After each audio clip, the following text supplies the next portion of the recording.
Hello, ladies and gentlemen. I am the Omni-Viewer, and as most of you know by now, I am a Godzilla fan. Now, in the 1970s, there were two songs that every Godzilla fan knew by rote. One was that classic song by Blue Oyster Cult off of their Spectres album, and the other was the theme to the 1978 Hanna-Barbera Godzilla cartoon, which is amazing beyond all belief. In fact, why am I still talking when you could be listening to it right now?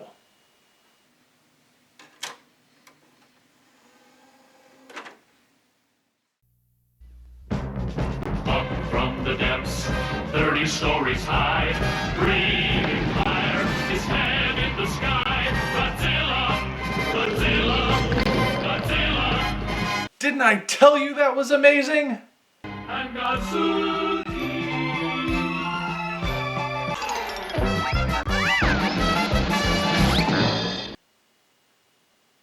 What the actual fuck? No, stop, back up. Don't act like that didn't happen. What the heck was that thing? Oh Lord. Godzuki. I'd forgotten about Godzuki. I'm suddenly not sure if I have the strength to do this by myself. But who can I get to help me? Guess I'll just hit the old randomizer and see who turns up.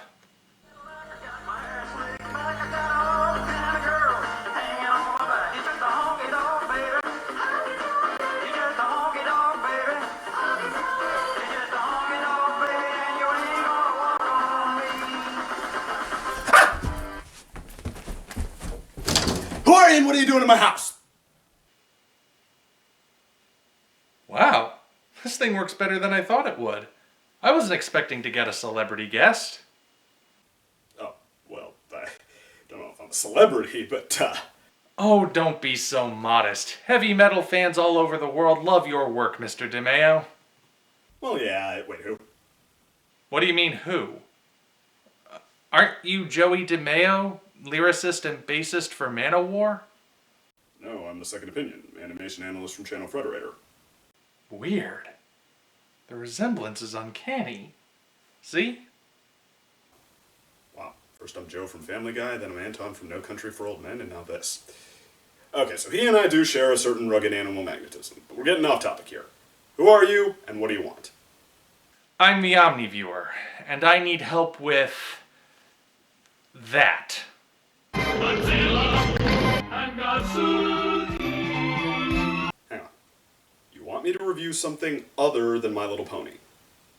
Well, yeah, I hope you're okay with... Okay, so our series takes Godzilla out of Japan and teams him up with the crew of the good ship Calico, a research vessel that sails the seven seas in search of...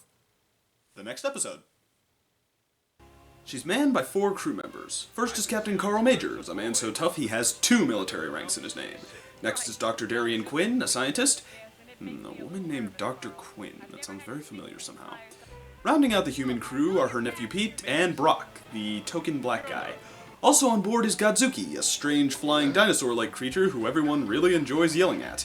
The Calico travels around the world and has a very strange habit of coming across places where giant monsters are attacking. You know, this whole thing feels very familiar. Like Hanna-Barbera had done it before. What was that other show they did about the 4 humans and their animal mascot traveling around the world in a unique vehicle, constantly winding up at hotspots for paranormal activity? I've got it! Captain Caveman! You mean Scooby-Doo? Oh, right. That was my 3rd guess. However, unlike on Scooby-Doo, the monsters the Calico meets are real and not people in costumes, which is kind of ironic, actually. And when faced with these horrific sins against nature, there's only one thing to do.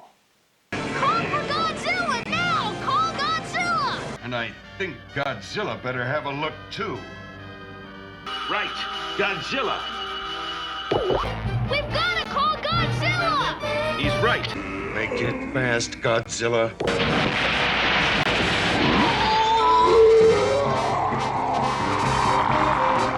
That's right, the crew of the Calico has the King of the Monsters on speed dial, With a simple push of a button, Godzilla will rise from the sea and battle whatever titanic terror is threatening the populace.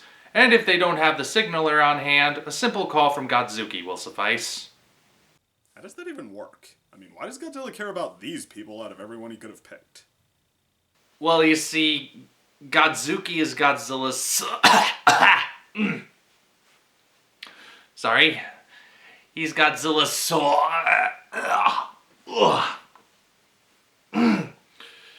He's Godzilla's son. Oh, I feel disgusting for saying that. Didn't he already have a son in the movies? Yeah, that was Minila. He wasn't the most dignified kaiju ever, but at least he didn't exist just so people could yell Godzuki! at him. But how did they even meet? What gives these people the right to raise Godzilla's kid? Well, you see, the crew rescued Godzuki from a trap, and Godzilla decided to thank them by following them around and protecting them from monsters whenever he was needed. Really? I mean, it's been a while, but I don't remember that episode. You wouldn't, because it was never made. Hanna-Barbera couldn't be bothered to do something like explain itself. This is literally all the setup we get in the very first episode, The Firebird. Captain Majors, we better call Godzilla! Pete's right, Captain. It's our only chance.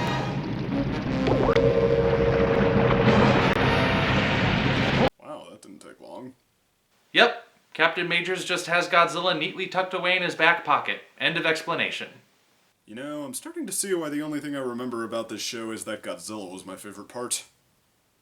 Don't forget Godzuki. Yeah, I guess he was my favorite after Godzilla. Yeah, he was an annoying pain in the... Wait, what? Well, why not? Because he's a textbook case of Cousin Oliver syndrome? Because he'd probably be the go-to example for Hanna-Barbera adding useless cutesy characters to their roster if they hadn't come up with Scrappy-Doo the very next year? I don't know if I'd go that far. In fact, I think you're being way too hard on him. Oh, I can't wait to hear this one. Please, sire, enlighten us. Well, riddle me this. What's worse than a cutesy baby Godzilla who's not much help in a fight? Two of them? 4 boring human characters who are no help at all in one. The series had the wrong idea in the first place when it decided to be something other than a serialized version of the movies, with Godzilla protecting Japan. Reducing him to the trump card in someone else's adventure downplays the show-stopping appeal he had in the first place. But with Godzuki around, it's still a Godzilla story, even when he's not on screen. He always has a stake in what's happening. Plus, even though Godzuki's no match for the monsters they meet, there's at least a fight to be had when he's on screen. With a giant monster of their own, relatively speaking, the team has options when danger shows up, other than just running and praying. Unlike Scrappy-Doo, Godzuki's physical abilities do sometimes help, like when he flies Pete to safety away from the Firebird. Ah, but Pete wouldn't have needed saving if Zuki had stayed put instead of flying off like he was told not to, which caused Pete to chase after him and got him in danger. But wait, wasn't it the crew who were being attacked by the Firebird in the first place? I thought they were the ones who needed saving. Yeah, this is really confusing. What were we debating again? Beats me. Man, this is so poorly thought out. I'm worried Godzilla's fight with the Firebird will be just as badly staged. No worries, Godzilla's fight with copyright-friendly Rodan is definitely the highlight of the episode, even if it does start with a dance-off.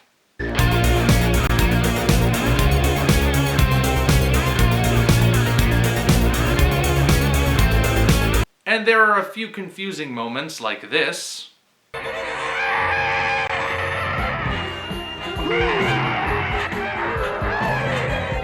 So does this episode do anything to distinguish itself?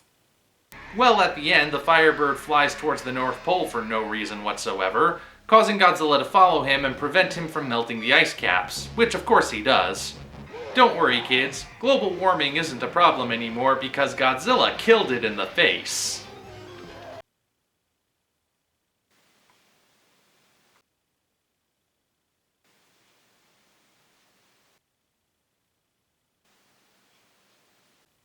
Let's move on. I agree. Let's move on to the rock monsters. In this episode, a terrifying... Scratch that, do-over. In this episode, an absolutely ridiculous-looking monster that eats buildings shows up. And of course, Godzilla's the only one who can stop the monster with his iconic weapon. Red laser beams from his eyes. What? Where'd that come from? I thought Godzilla shot a blue heat ray from his mouth. Eye lasers are supposed to be Mechagodzilla's thing. Where does blue flame go? It probably stayed at Toho with his roar. I get the feeling that Hanna-Barbera only bought the rights to the name and basic idea of Godzilla, and anything else would have cost extra. So, they have him breathe regular fire, added the red laser beam eyes, and got Ted Cassidy from the Addams Family to voice him. Really? Lurch voiced Godzilla in this thing. You know, now this show is starting to get kind of amazing. I'm with you on that one.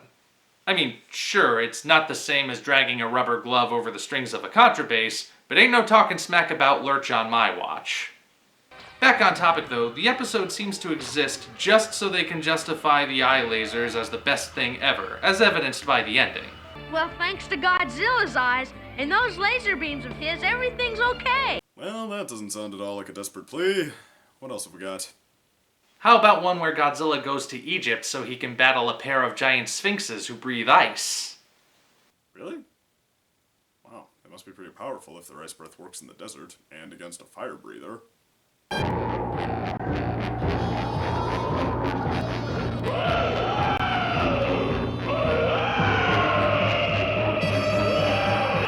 Stone! And only stone! What's going on? What is this?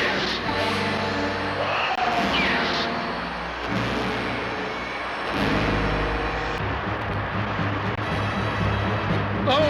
No! Oof, I can just imagine him. I need help! What's happened to it? It looks like frostbite. Frostbite? In the desert? Getting away with a mild case of frostbite? These things are supposed to be fighting Godzilla later on, but when facing a normal human, they couldn't do more damage together than a skin problem? Wow, it's more pathetic than a team-up between Zilla and Baragon. True. Well, hey, maybe they were just getting warmed up, so to speak. Maybe they'll up their game once Godzilla appears. Oh no! Now Godzilla's hand is cold! And now it's not. And they run away like the giant pussies they are. At this rate, I wouldn't be surprised if Godzuki could take these things solo. Now that you mention it... Are you kidding? Was that Sphinx seriously just hurt by Godzuki's smoke breath? Are we really supposed to be scared of these things? Seems like the episode wants us to think so. Check out this dialogue. They're bombarding him with giant hailstones. How long can he hold out against them? At this rate, I'd say at least 3 weeks. But you know, for as stupid as the globetrotting premise is, I have to say it's really neat to see Godzilla fighting in Egypt within spitting distance of the Giza Plateau. The Egyptians must think so too. You ever notice how no one in this show seems to care when Godzilla shows up? There's no panic in the streets or confusion over what he's doing there. It's almost like people expect it. Oh look, Godzilla's here. Must be Friday. Yep. Your kid still enjoying that footprint swimming pool he left last time he was here? Yeah. Still charging people to see that claw he lost in the fight? I was. Government confiscated it though. Ha! Read him and weep! That's Rummy,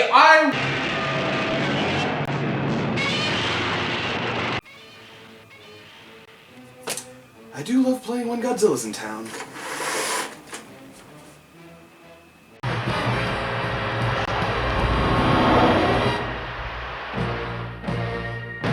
Hey, wait a second, how did that happen? One minute Godzilla's roasting their faces off, and the very next he's being turned into a popsicle by their useless ice breath? Yes, it's an old writing technique known as laziness. When you can't think of a proper way to create tension between mismatched enemies, just hand the hero to the villain on a silver platter. Well, maybe now that the tides have turned, these things might actually present a challenge.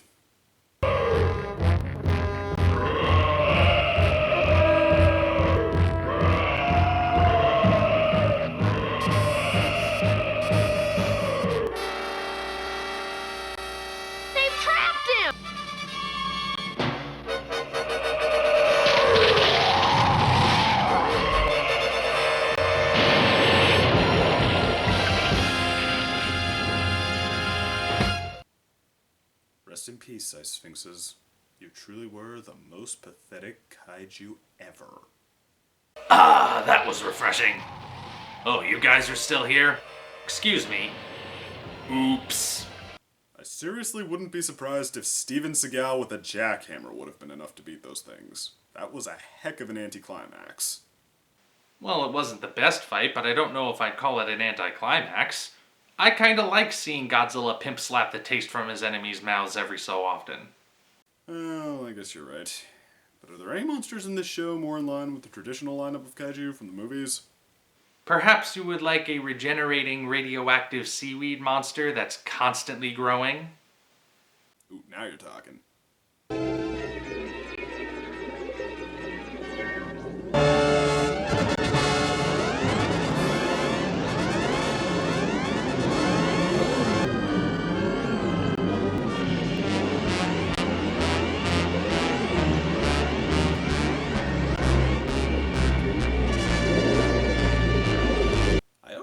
Scene. It's a nice little tense scenario that emphasizes how vulnerable the human characters really are.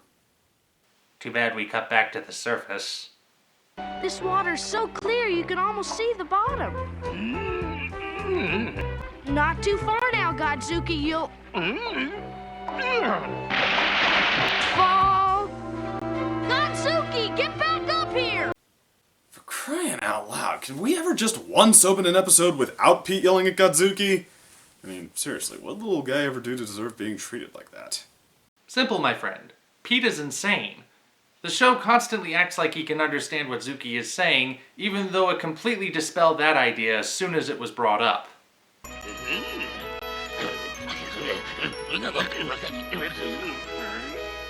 No, Godzuki, you can't go!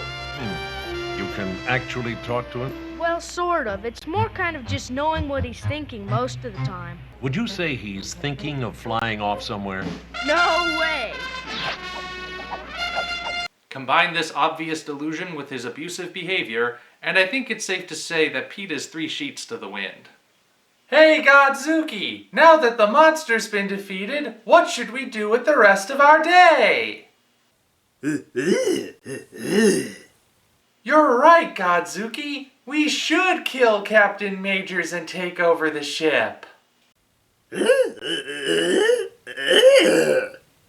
Of course you can eat him when we're done, pal. And then we'll take the ship and sail to the land of ice cream and funnel cake, where we'll frolic forever and ever.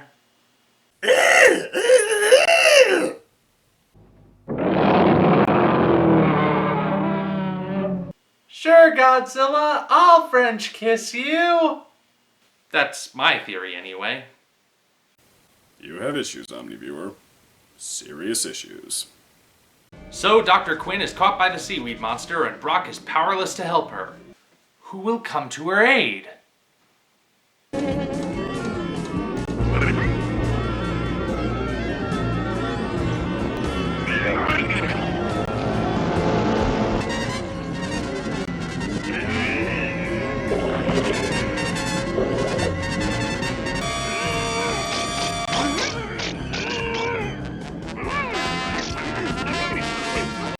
Whoa.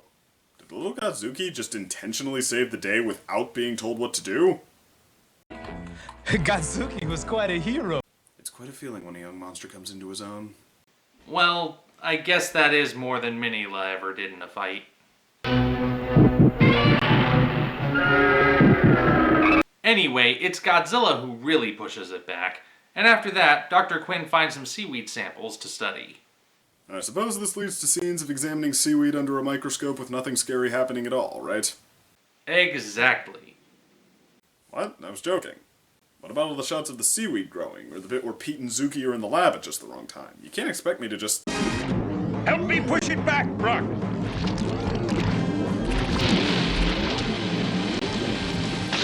We did it, Captain. Well, what about this bit where they find more seaweed down a hole and it squares off with Godzuki? Wait, look, it just wants to get away. Well, what the heck was the point of that? Build up.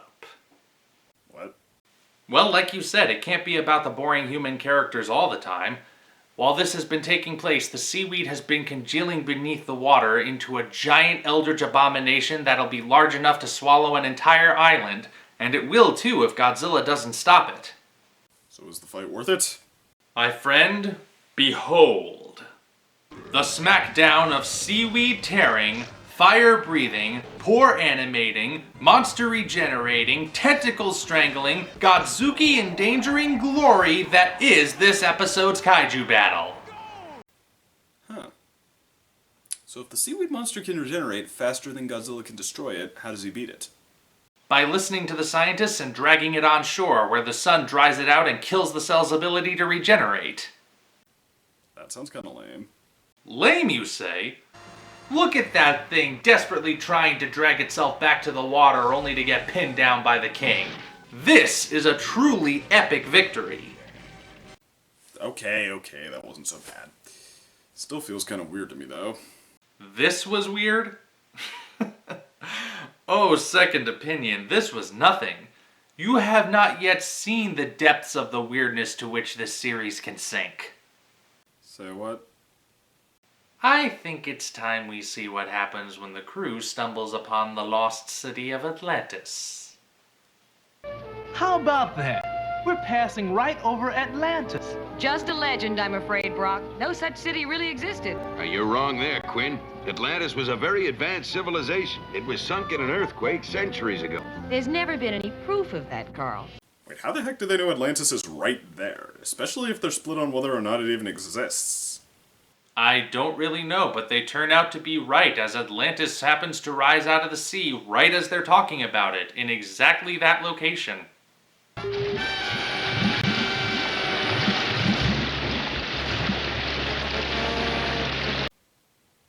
Gee, this seems like a great day to play every lottery ever. As you can see, Atlantis is very advanced. Look, they even built the original Trans-American Pyramid. It also really wants the crew to stay for dinner and activates a tractor beam to drag them in. But no worries, everyone. Godzilla is here to save.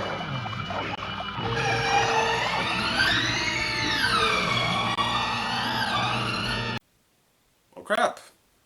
I mean, if Godzilla can be dealt with that easily, what chance does everyone else have? Absolutely none. And indeed, the Calico is destroyed. The walls are closing in on us. Get out! Get out of there! My God, Bones. What have I done? By the way, remember how we established earlier that this show resembles Scooby-Doo? Well, the comparison has come full circle as the gang splits up to search for clues.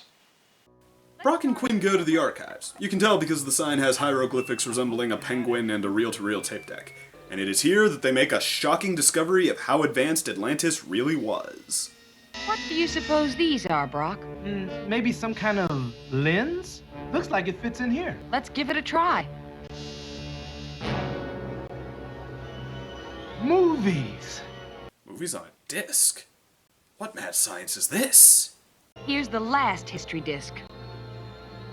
The end of Atlantis? The time machine! We can escape through time! You must listen to me! Kara-El! Hold the phone. Did the guy in the red cape from the doomed civilization really just say his name is Kal-El? It did sound like that, didn't it? Hang on, let's play a clip where he enunciates a bit better. I am Kara-El, Chief Scientist of Atlantis. Nah, see, his first name is Kara, which is Supergirl's first name. Wow, this episode really is getting more and more insane. And I can't look away. Then they find the time machine, which they somehow know is a time machine just by looking at it. I'm starting to think Atlantis' greatest contribution to civilization was contrived writing. Meanwhile, Majors, Pete, and Godzuki find the stasis chamber where the Atlanteans wait in suspended animation, and Kara is right there in the front. Remember this layout, it'll be important later. But it seems all of this snooping around has awakened our enemy monster, a giant robot with impressive gyroscopics. And what was that laugh for? It's a robot. This is what happens when Godzilla meets a robot.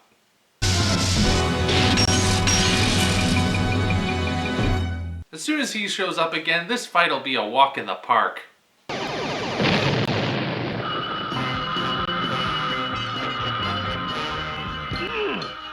It's Godzilla! But he's not moving! It's in suspended animation, Pete. Like the ancient Atlantis. Hey, no fair! Foul! Do-over! Meanwhile, back at the alleged time machine... Perhaps these discs also operate the time machine. Maybe we can step back into any time recorded on them. And actually relive what happened to Atlantis. Let's do it. Brock, no, it's too dangerous. That's the spirit, Brock. Charge headlong into the time vortex with no knowledge of where you're going or what you're doing. I mean, what's the worst that could possibly happen? It's not like time travel has any negative consequences, right? Yeah, I remember Snazzy Chapeau and I charged blindly through a time vortex once. We witnessed the launching of the Titanic.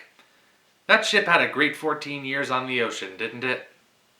No, it didn't. The Titanic sank like a rock on its maiden voyage. It was one of the worst maritime disasters in history. It did? Oh, darn. What? Nothing! Absolutely nothing! Just watch the cartoon and forget everything I just said! Back to our other characters, they've apparently lapped the entire island while fleeing the robot. Scooby-Doo, where are you? We got some work to do now. They find themselves back at the stasis chamber, and suddenly Quinn and Brock are there when they weren't before. Okay, that makes no sense. They should have been there already. I mean, it'd be one thing if they were tucked away in the back and easy to miss, but they're standing right next to not Superman, who we clearly saw in the front earlier. Oh, good lord. Is this like that awful Sound of Thunder movie where time changes and ripples? No, it's like that weird show whose go-to method to reveal its backstory and imprison two characters is to have them randomly go back in time and freeze themselves. I am a mental projection from my sleeping body, which stands behind me. The robot Colossus, who had always protected us from our enemies, suffered a serious malfunction in the great quake that sank our city. Our Colossus has become an evil creature. He has kept us in our deep sleep for these thousands of years. The controls are within Colossus himself. Only his destruction will break our Eternals. Even in the future, nothing works. Good clip choice. No, wait, bad clip choice. This robot is from the past, not the future. Picky. It doesn't take long for the group to realize that, of course, Godzilla is their only hope for destroying the robot, and figuring out how to free him is no easy feat. But hey, when you've got a man with 2 military ranks in his name, a psychic psychopath, and the flying spawn of Godzilla himself put together... They're doomed. Come on, you big hunk of kid! Here we are! Try and catch us!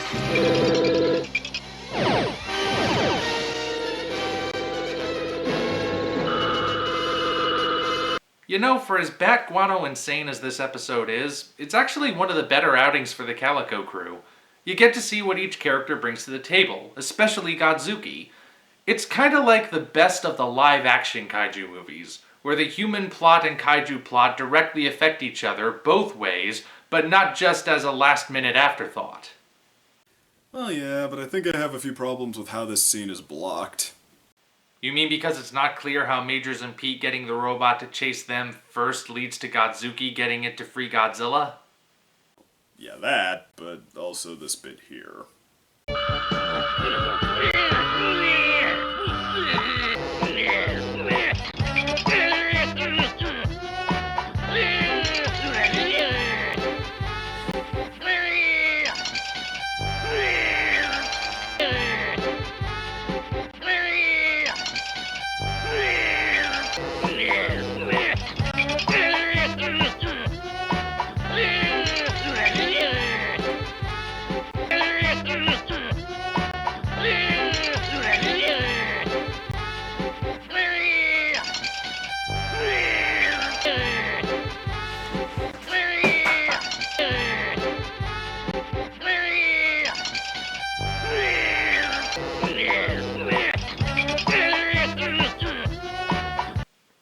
Okay, this joke has overstayed its welcome. Let's get to the good part. We've had a whole episode of build-up, the crew is hanging on by a thread, and Godzilla has been sidelined by powers out of his element. It's time the king had his say.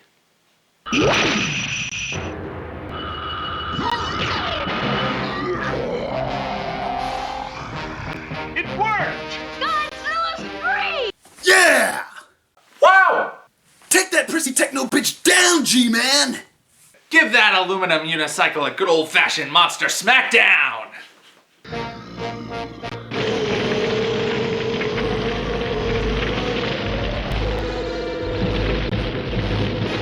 Yeah!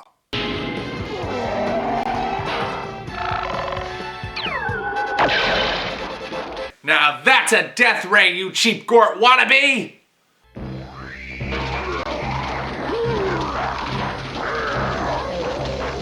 Yeah, let's see this sorry excuse for Star Wars concept art freeze ray itself out of a full Nelson. Well, he does break the hold, but if I were a referee, I'd call it cheating. In fact, judging by the animation, it looks like Godzilla takes an especially hard fall here. You tell him, Godzuki! Whatever you said, I'm sure it stung.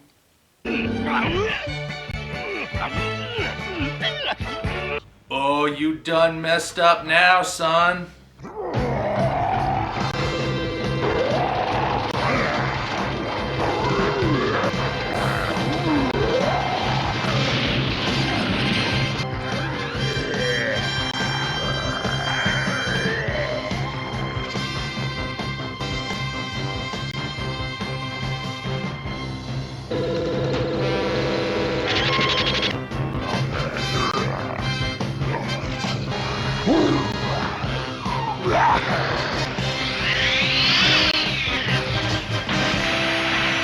He's coming apart!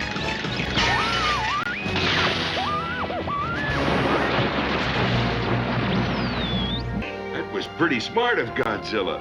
He used salt water to short-circuit the Colossus. Take that, you glorified car alarm! You thought you were so smart, you got nothing on the brainpower of Godzilla. Yeah. Yeah!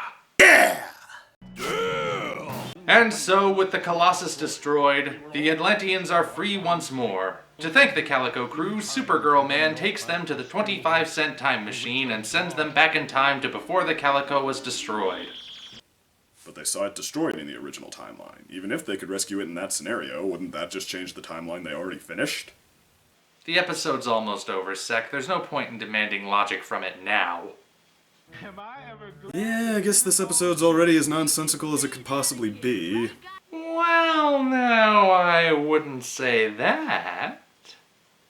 What do you suppose Kal-El meant when he said they could return to their home? Yes. Isn't Atlantis their home? It can't be! But it is. It's a spaceship.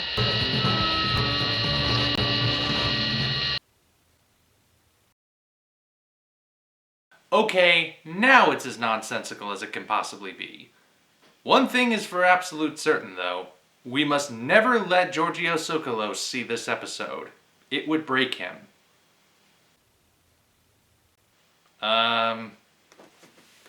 Second opinion? You still with us? Was awesome! I know, right? I mean, in a way, that was everything you could want from a Godzilla story. It was big and unique, it was goofy and easy to laugh at, and it ended with Godzilla taking down something you really wanted to see him destroy. Yeah, the weirdness factor alone made that worth watching. And since we're stuck with the Calico Crew anyway, it was nice to see them contribute to the plot for once. Man, I don't think there's any way we're topping that, so let's wrap this up. Final thoughts? Well, to be honest, a good chunk of this show is pretty boring, and not all of the 70s fight scene animation has aged very well. But for Godzilla fans, there are more than a few episodes worth checking out here, with plenty of campy kaiju fun to be had. The Calico Crew isn't my favorite excuse for stories about Godzilla, but it's still new that giant monster fights were what people showed up for. As for Godzuki, well, I actually think there's a reason he came before Scrappy-Doo, but never received the same hate until recently. Really, he's the one reason I think making this show about the crew actually has some merit. His relationship with Godzilla isn't 100 miles removed from our relationship to him as fans. It's the same admiration we tend to have for our parents when we're little kids, feeling dwarfed by them, like they could take on all the troubles in the world to protect us, sometimes even feeling strong through them and wanting to get our own shots in there, as much as they may warn us to stay out of it. So intrinsically, you want to see Godzuki succeed in being useful, all the more so when he doesn't, which actually makes it pretty satisfying when he pulls it off. With that dynamic, Godzilla's appearances really do feel like your dad showing up to put the bullies in their place, instead of just the parts where we can finally stop zoning out. Oh, and if it helps with all the yelling scenes, imagine that Zuki is a synonym for damn it. The stick! The stick! Well, speaking as a die-hard Godzilla fan myself, I love this show to pieces. Even Godzuki. Wait, seriously? You called me in here because you were distraught about Godzuki's very existence, and after all that, you're backpedaling? Well, someone had to be the bad cop, and I'm a natural devil's advocate. You're right, of course. Godzuki's not as bad as I was making him out to be. In many ways, he's kind of the heart of the show, and it just wouldn't be the same without him. Now, I'm sure there's a vocal crowd out there that would call this series bad because of how campy it is. Lots of G-fans have voiced a preference for the more serious Godzilla of the 90s or the original 1954 film. But to me, it's... Well, do you remember the 1960s Batman TV show? Lots of people write that off as well because of how silly it is, but they really shouldn't. Silly is a legitimate interpretation of that character. Not to mention, the show represented the comics being published at the time almost perfectly. The same can be said of this cartoon. Camp is a major part of the Godzilla franchise, and although many would prefer the King of the Monsters be an amoral force of nature, in the 70s he was a superhero, and there's nothing wrong with that. Besides, the show gave us a wide variety of kaiju and even treated Godzilla with more respect than some of the official movies have done. I'm looking at you, Final Wars. Heck, even comparing this to the other two American Godzillas, I'd say this is a far better interpretation of the character than the '98 film. So in the end, I'm more than happy to call this a worthy part of the Godzilla franchise, warts and all. Well, I gotta say, this was a nice change of pace. It was nice meeting you, Mr. Omni-Viewer. We should do this again sometime. Funny you should mention that. I remember you mentioning you do My Little Pony reviews when this video started, and I found some Generation 3 material recently that I think would make for... You know, I lose more collaborators that way. Disco who? Disco what? Get down on your knees and keep your trap shut. If you enjoyed this video, be sure to like and subscribe and click here to go to the Second Opinions channel and check out his stuff. If you didn't enjoy this video, I have a Godzilla signaler and I'm not afraid to use it.